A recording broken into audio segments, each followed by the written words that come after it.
talk a little bit? Yeah, I'll talk. Just start off by introducing yourself and talk about your background. You have a military background? Yeah, my name's Chris Foreman. I'm from Apple Valley. I served in the U.S. military for 20 years.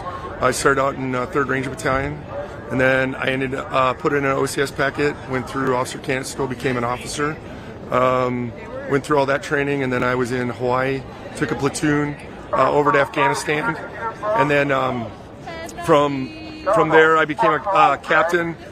Went back over as a battle captain in Iraq, came back, and then I went back over in 2010 as a commander at 82nd Airborne.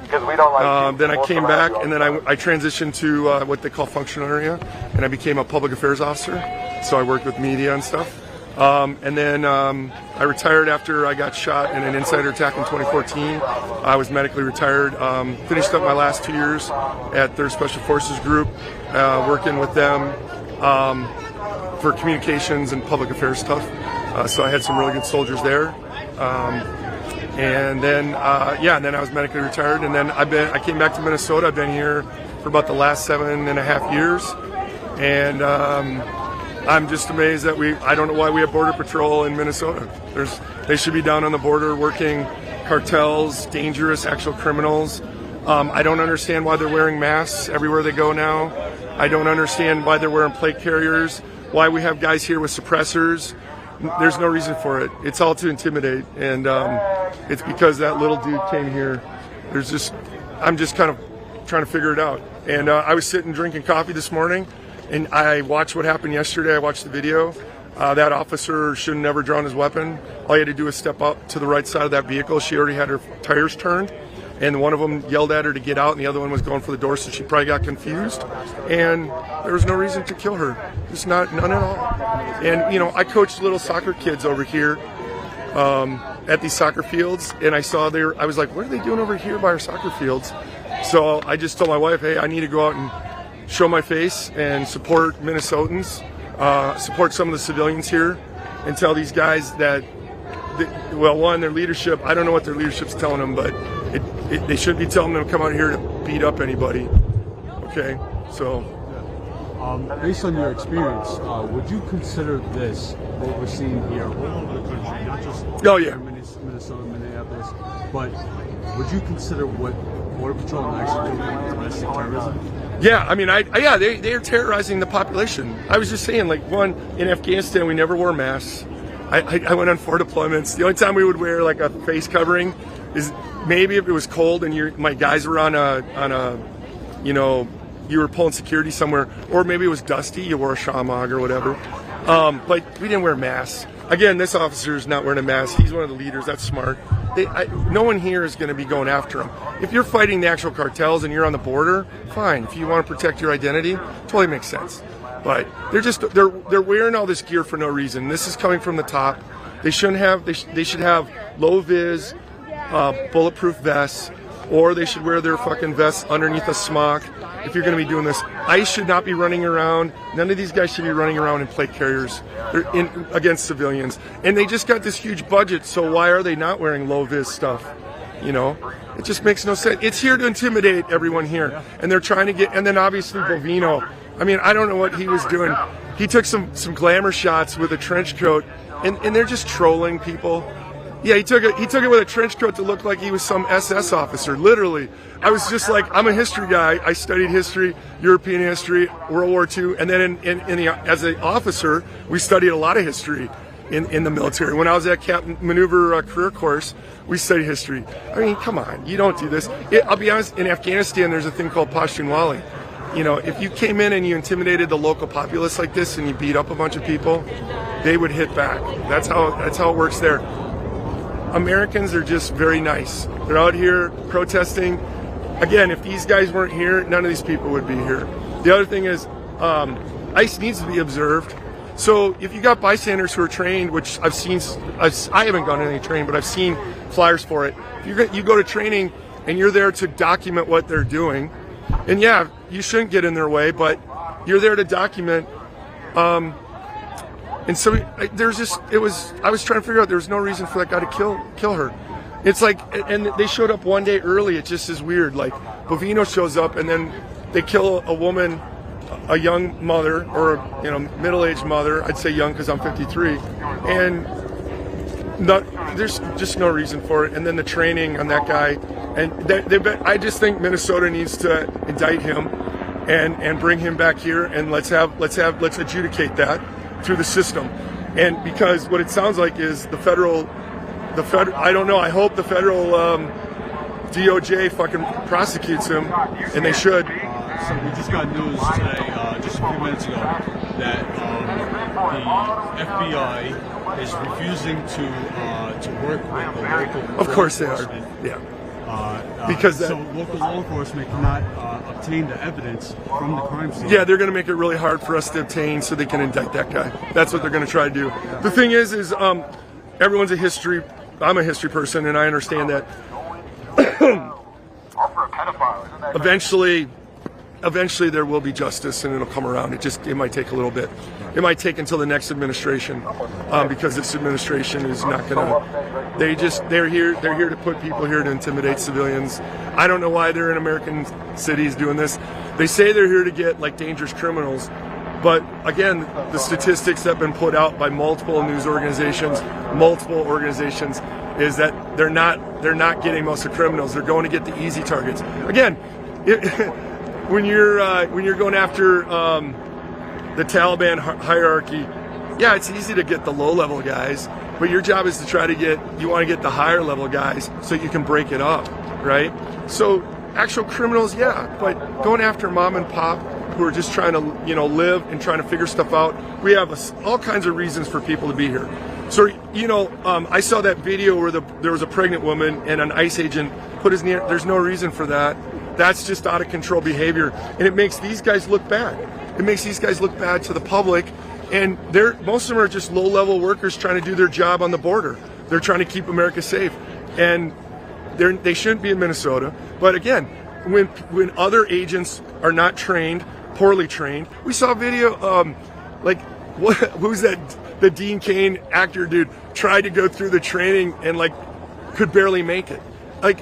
Who are we hiring? And then they won't give out information on who's going through the training. What training do they have? Who's their leadership? What training does the leadership have? They won't tell any. That's not transparent. That's not how a law enforcement agency should be operating in the U.S. Right. And it's not the first time they shot somebody. Do you remember? No, they shot somebody in Chicago. Yeah, and then they lied about it. Yeah. Right. And then yesterday they lied about it and said that she's a mother of a young kid is a domestic terrorist because she was a bystander who probably went through the training here, was told, hey, go follow ICE, document what they're doing, and they killed her. And there was no reason. And I watched that video at least 30 times yesterday. I was incensed this morning. I haven't come out to this stuff. I don't come out to this. I went to one protest with my wife. It's not that I support. I'm definitely a DFLer and Minnesotan. On my Facebook, I let everyone know I'm an ex-communicator from the military, so I know how to communicate. I'm going to tell you like it is, and usually I'm dropping about 10 F-bombs, but since I'm talking to you guys, I'll go. Okay. I'll try not to. But I just think there's no reason for plate carriers. There's no reason for all the, as they call it, in Rangers we called it the Gucci gear. You don't wear Gucci gear to talk to civilians. When I was in Afghanistan and I was going in to talk to the civilians as a commander at 82nd Airborne, we took off all of our gear, put it in the truck, all of our combat gear, no mask, in the truck, and most of my soldiers did too, other than the local perimeter. And then we went and talked to the local leader, the local mayor in Afghanistan, as you call him, because we were trying to create a partnership. And you don't gain partnership by coming out here and sending all your dudes with plate carriers. And we got guys with silencers over here. Yeah. Okay, if they're the special ops team or they're the special reaction team, they should be back in the parking lot. They shouldn't be showing their stuff. There's no reason for that. They're doing it to intimidate a bunch of old people. I'm 53. There's a lot of old people out here. We're incensed because somebody came in here who's untrained and he could have got out of the way. All he had to do is take a step out. There's no reason for him to try to. They're told. I watched on CNN where somebody read the DHS standard operating procedure, or what we call an SOP, and it said you do not block vehicles. You don't shoot at vehicles going away from you.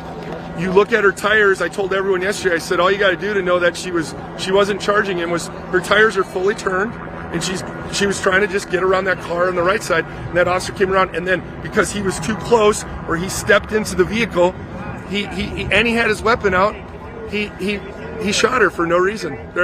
And then it was like he went after her, like he was chasing her to kill her. Well, she was waving him to go. Yeah, before she was, yeah. So again, I watched that. I was incensed. I said that is just wrong. And then the problem is it makes all these guys look bad. And there's probably good people here. There's good people in the programs. Okay, what we know about ICE in the past is they went and actually got bad people. The other thing is the problem is it's not these guys either. This administration, the Democrats and Republicans, you can say both. We haven't taken care of, our Congress hasn't settled the immigration issue, and they screamed Biden let all these people in. Well, one, they lied a lot, so we can't really trust all their numbers, and then they break down our organizations, they break down our government. So then our government isn't like, people don't trust the government. Why are you doing that? The goal is these guys want to have trust. Their moms and dads, and they work. How do you do? I don't understand why you would break trust with your own civilians. Let me ask you, do you believe that all this chaos is on purpose? For Trump to invoke the insurrection? Yeah, and that's exactly what I thought yesterday. I was like, I don't know. I would like to have been in the team room before those guys went out, and some of these guys, and I'd like to hear what the team leaders and some of these leaders are telling the foot soldiers, as we say. If it's okay, so we have a thing in the military called commander's intent. Okay, so if I go into a village and I say, hey, listen up, we're going in, we're doing an aid package, we got these vet techs and these doctors, and we're going to go in and work with their animals and the people, and we're going to do a med cap or something. I don't tell my soldiers, hey, you need to go in, make sure you show force, I want you to be, cover everything, we're going to go in hard, we're going to do this. No, I'm going to say, hey, listen, we're going into a civilian village. Intel is telling me, these guys have intel people. It tells them these are all civilians. They probably know who some of that stuff. But you don't tell them, hey, we're going to go in there and do this. You give a commander's intent that's like, hey, we're going to go into this area. We're going into a village. We're doing a med cap and to work with medical, whatever. We're going to be helping them. So I need you guys, make sure you're not looking intimidating. Let's do everything right. I still go through the same battle drills, everything else, like if we were to take contact, but we go in, we take our gear off. I go and talk to civilians with nothing on, just myself with my face. And whenever I went and talked with Shura leaders or local Afghan leaders, there was always Taliban in the crowd. There's always Taliban. And they know who I am. And some of them I knew who they were, kind of knew who they were. But I wasn't afraid. That's my job is here. I'm not. Why are you afraid of civilians? Yeah. I don't think. I think they're being told to do that. There's a couple of them that are brave, or at least they're at least trying to say transparent. Putting a face mask up is not being transparent. You're supposed to be law enforcement. You're supposed to be protecting people. You're supposed to be doing your job. Okay. Politics. I got the politics, but Congress needs to do their job. They need to get together and get a good immigration bill put together that's acceptable. And they need to take it all the way up to Trump. And if he doesn't want to do it, then the people need to go and vote. We need to hit the midterms and vote. If the Minnesota GOP is going to go to Congress yesterday and trash our whole state and try to say every Somali is a fraudster, I'm a coach. I coach soccer over here. I coach all kinds of kids. I coach all the kids over here. I coach Somali kids. I grew up in Minnesota when we had the Hmong, the Vietnamese parents came over. One of my best friends is named Chamadion.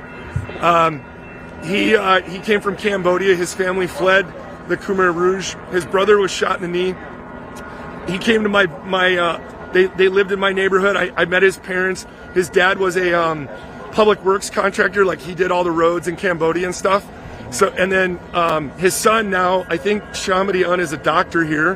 His wife was we were at Rosemont High School. His wife came in from Japan as a international student and fell in love, and they got married, and she's a doctor. So immigrants come here, and what do? They become doctors, they can become administrators, they become professionals. Their parents are trying to make a better life. Most people that come to America are trying to do that. And to label people domestic terrorist yesterday, that was outrageous.